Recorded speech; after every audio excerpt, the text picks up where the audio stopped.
Pripyat was a city in the Ukraine, once part of the Soviet Union, that is famous for being the home of the Chernobyl nuclear power plant that exploded in 1986. The plant was built by the Soviet Union, using old Soviet technology. The Soviet Union is no longer here, but the effects of the Chernobyl disaster will last for thousands of years into the future. The plant was comprised of 4 main reactors, or units. The Soviets designed their own reactors, which were inferior to the designs of other countries, including Japan and the United States. But because of the Cold War, the Soviets could not admit that their designs were inferior and would not seek the help of other countries in making better designs.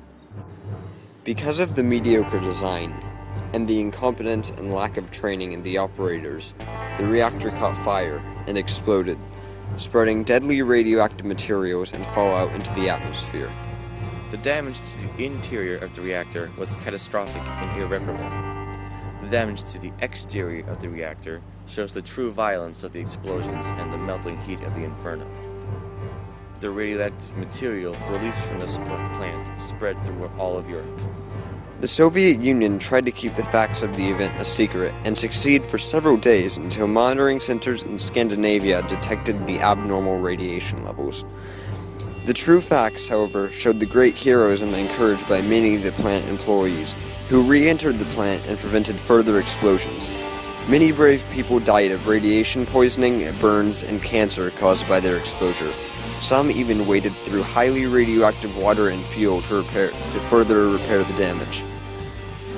Even though the plant was covered by a concrete sarcophagus, the environment had already been exposed to the material and had become a worldwide health concern.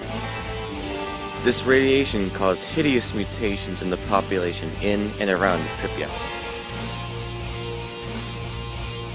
To this day, the city of Pripyat remains abandoned and uninhabitable.